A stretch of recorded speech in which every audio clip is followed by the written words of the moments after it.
ำบุญตอนพี่ยังมีชีวิตย่อมดีกว่ารอเขาอุทิศบุญให้อย่ามัวหลงเพลินเดินห่างวัดตัวอย่างชัดๆมีมากมายเข้าวัดตอนตายสายเกินแก้กรรมเข้าวัดยามเป็นผลบุญหนุนนำเข้าวัดยามเป็นจะได้เห็นแต่น้ำใจเข้าวัดยามตาย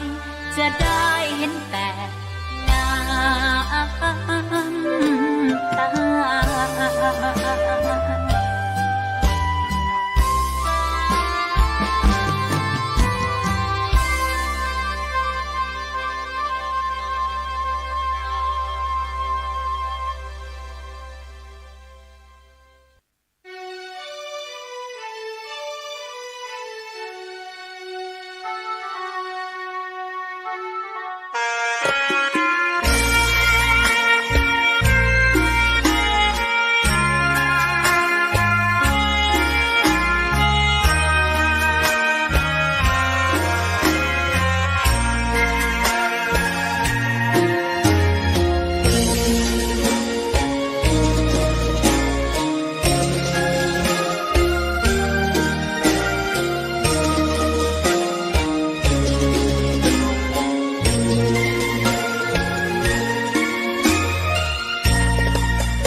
ดอกหนึ่งพึงใจไว้เพื่อบูชาแด่องค์พระศาสดาสัมมาสัมพุทธเจ้ามีความงามเงียบไม่เปรียบเทียบเขาเทียบเราใครมองไม่งามช่างเขาแต่เจ้าก็คือดอกบัวสัตย์ซื่อยึดถือความดีเป็นหลักใครรักไม่รักก็ไม่จมปลักมองเมื่อโผล่พ้นน้ำก็เห็นความงามในตัวไม่ยึดติดในตมชั่วขอเป็นดอกบัวดอกเดียวไม่มองว่าบัวงามเด่นแต่บัวก็เป็นดอกบัวทุกวันอย่างนี้ไม่อยากเด่นดังแต่มุ่งหวังในทางเด่นดีเกิดมาเพื่อสร้างบารมีถวายชี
ำถูกถ้อยคำเข้าถึงจิตใจ ฟังรายการวิทยุเสียงใสส่งถึงใจไปสู่ปลายนาสารธรรม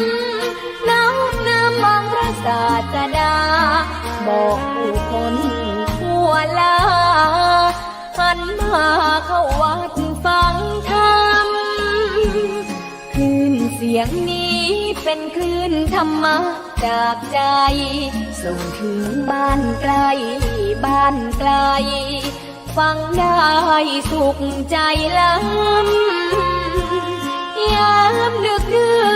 นค่ำคืนมีงานต้องทำเป็นคลื่นสารธรรม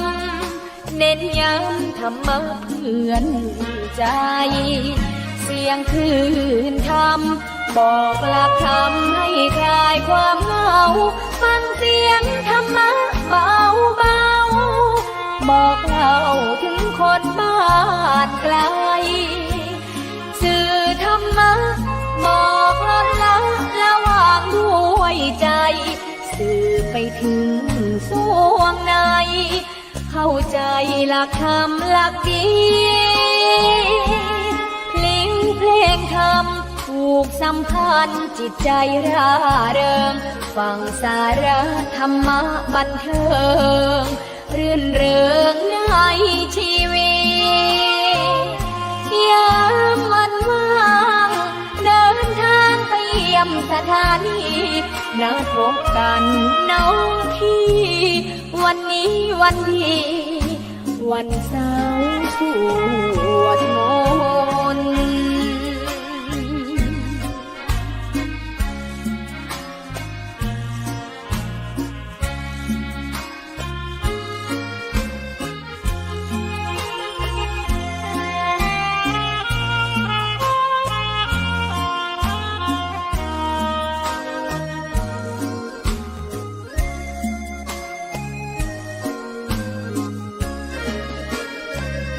เสียงคลื่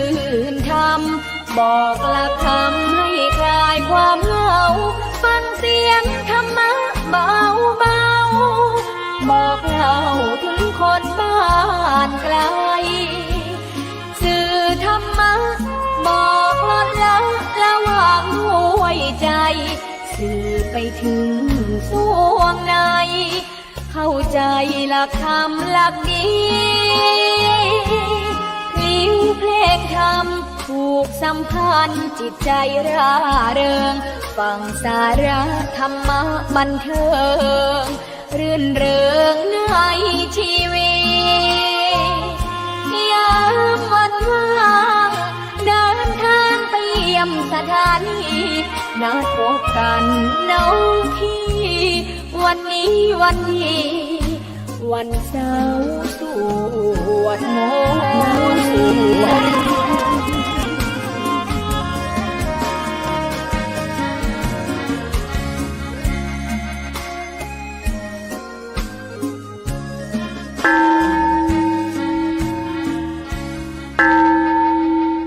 เจริญสุขเจริญธรรมศรัทธาญาติโยมท่านสาธุชนคนดี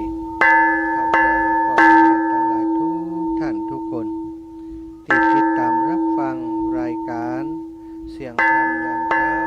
เสียงธรรมจากวัดอินทขินวันนี้อาตมาภาพพระมหาสมชาติชาตปัญโยรับผิดชอบดำเนินรายการถ่ายทอดสดกิจกรรมสำคัญกิจกรรมการตานกฐินสามัคคีที่วัดอินทขินอำเภอแม่แตงจังหวัดเชียงใหม่ศรัทธาญาติโยมอีปออีแม่ตั้งหลายท่านหลายคนได้ติดตามมาตั้งแต่เวลาตี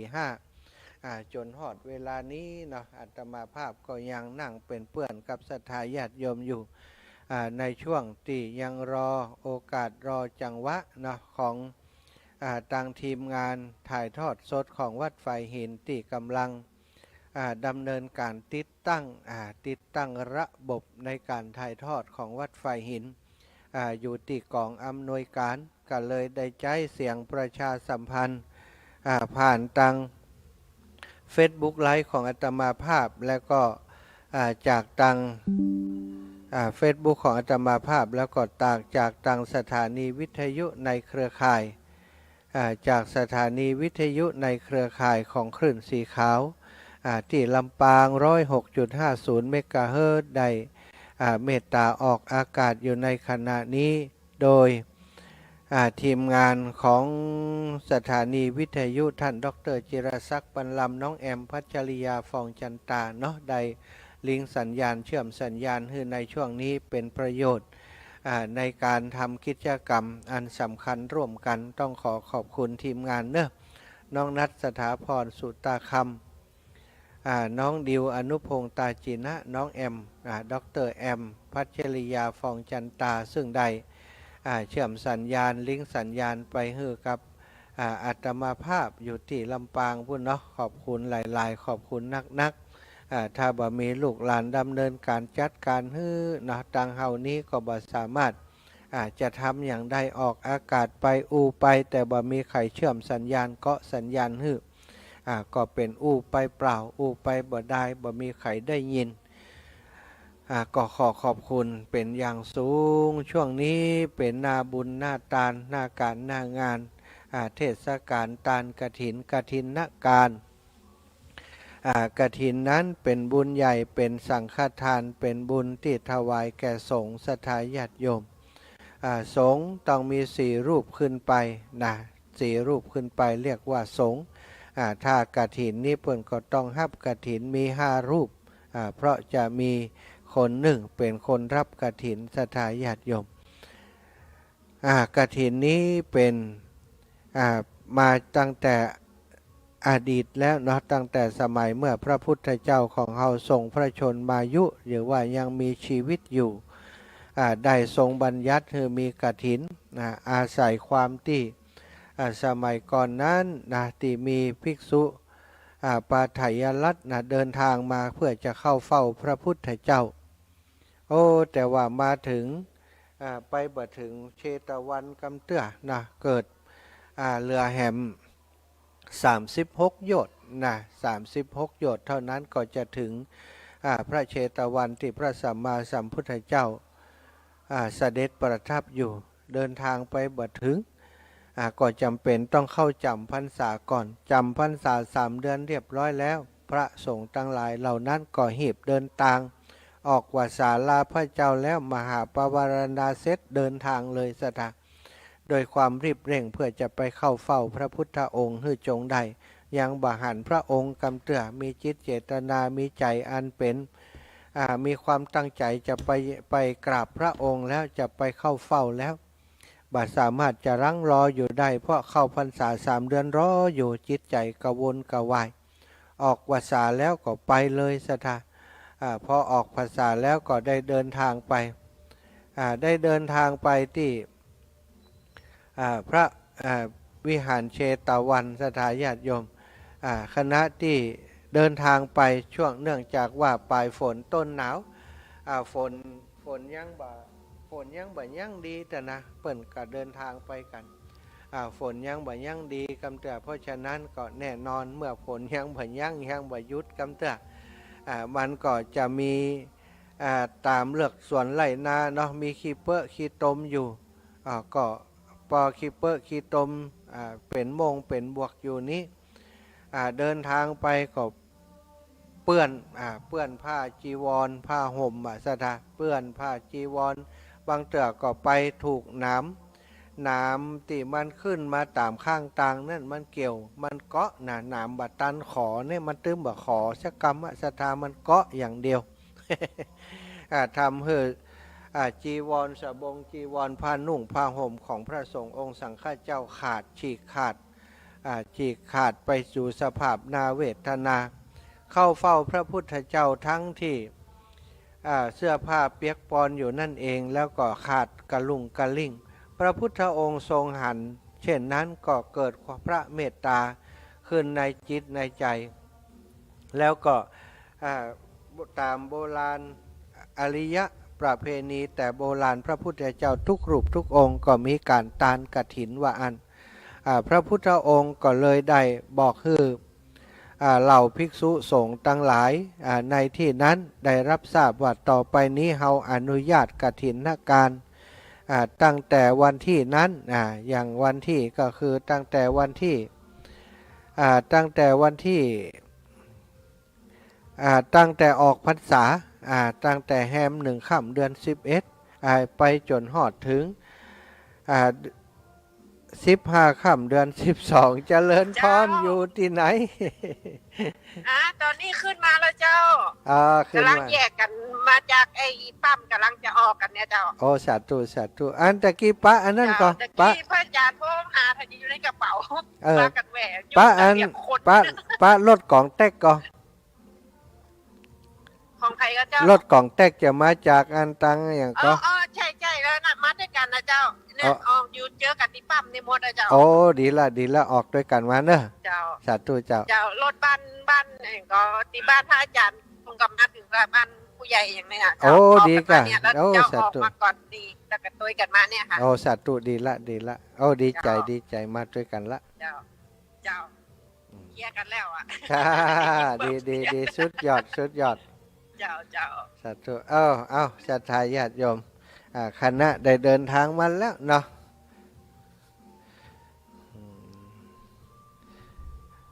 ได้เดินทางม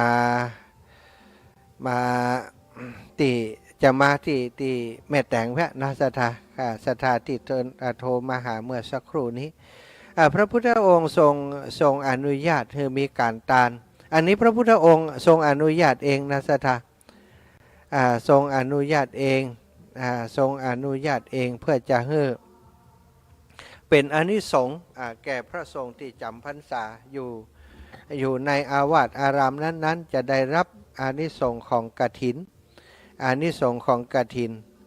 ซึ่งพระพุทธองค์ทรงบัญญัติให้มีการตานกฐินปีละ1 ครั้งปีละครั้งเดียวออกพรรษาตั้งแต่แฮม1 ค่ำเดือน11ไปจนถึง5 ค่ำเดือน12บรรเทาก่อเดือนเกี่ยงไปจนถึงเดือนยี่ศรัทธาญาติโยมเป็นช่วงที่เขาจะทำกฐินการได้จะทำกฐินการได้นอกจากนั้นแล้วก็คือเลยเวลานี้ไปบัจจัยกฐินแล้วนะศรัทธาเลยเวลานี้ไปก็บัจจัยเป็นการทอดกฐินแล้วฉะนั้นใครจะทอดกฐินจะตานกฐินก็จะต้องตานในช่วงนี้นะในช่วงของแฮม1 ค่ำแฮม1 ค่ำเดือน11ไปจนถึง15 ค่ำเดือน12มีสิ่งที่จะต้องหู้ก็นี่คือเป็นเรียกว่าเป็นสังฆทานคือกฐินนี่จะไปจำเพาะเจาะจงว่าถวายแก่รูปนั้นรูปนี้บ่ได้นะจะต้องถวายแก่สงฆ์เท่านั้นสงฆ์จะมอบเพื่อใครนั้นเป็นเรื่องของสงฆ์อีกทีหนึ่งเนาะศรัทธาญาติโยมเป็นเรื่องของสงฆ์อีกทีหนึ่งแล้วก็กฐินนี้จำกัดโดยเวลาคือต้องถวายใน1 เดือนนับตั้งแต่วันออกพรรษานับตั้งแต่วันออกพรรษาจำกัดโดยการแล้วก็จำกัดชนิดของทานคือกฐินนี้ต้องถวายเป็นสังฆทานเท่านั้นจะถวายเจาะจงภิกษุรูปใดรูปหนึ่งเหมือนทานอื่นบ่ได้ข้อที่3จำกัดคราวคือแต่ละวัดรับกฐินได้เพียงคราวละได้ปีละ1 ครั้งเท่านั้นอันนี้จำกัดว่าปีละครั้งเดียวโอ้บัจจัยว่ามีคนมาทอดนักปีนี้เอาสัก10 คณะบัดได้ศรัทธาข้อที่4จำกัดผู้รับก็คือพระภิกษุผู้รับกฐินได้จะต้องจำพรรษาที่วัดนั้นครบไตรมาส3 เดือนและจะต้องมีจำนวนตั้งแต่5 รูปขึ้นไปข้อที่5จำกัดงานคือเมื่อพระภิกษุรับผ้ากฐินแล้วจะต้องการกฐินให้เสร็จภายในวันนั้นข้อที่6จำกัดของถวายคือไทยธรรมที่ถวายต้องเป็นผ้าผืนใดผืนหนึ่งในไตรจีวรเท่านั้นโดยทั่วไปนิยมใช้ผ้าสังฆาติไทยธรรมอื่นจัดเป็นบริวารกฐินเกิดจากพุทธประสงค์พระสัมมาสัมพุทธเจ้าทรงมีพุทธานุญาต ให้ภิกษุสงฆ์รับผ้ากฐินเพื่อพลัดเปลี่ยนไตรจีวรเก่าแต่ทานอย่างอื่นทายกทูลขอให้พระองค์ทรงอนุญาตเช่นในเรื่องการถวายผ้าอาบน้ำฝนอย่างอีกเนาะกฐินทานก็คือการถวายผ้าให้แก่พระภิกษุสงฆ์ผู้ดำรงตนอยู่ในกรอบแห่งศีลแห่งวินัยของพระสัมมาสัมพุทธเจ้าแล้วผ่านการอยู่จำพรรษาตลอดกาลฤดูฝนณอารามใดอารามหนึ่งนับว่าเป็นการละทานอันยิ่งใหญ่ย่อมก่อให้เกิดอานิสงส์มากมายแก่ผู้ทอดถวายคำว่ากฐินแปลว่าสะดึงนะอย่างที่บอกไปหมายถึงไม้ที่ใจสำหรับขึงผ้าฮื้อตึงมีรูปสี่เหลี่ยมศรัทธาญาติโยมมีรูปสี่เหลี่ยมและรูปวงกลมเมื่อขึงผ้าด้วยสะดึงแล้วจะทำให้ผ้าเย็บได้ง่ายขึ้นก็เป็นสิ่งที่จะเป็นประโยชน์เนาะศรัทธาญาติโยม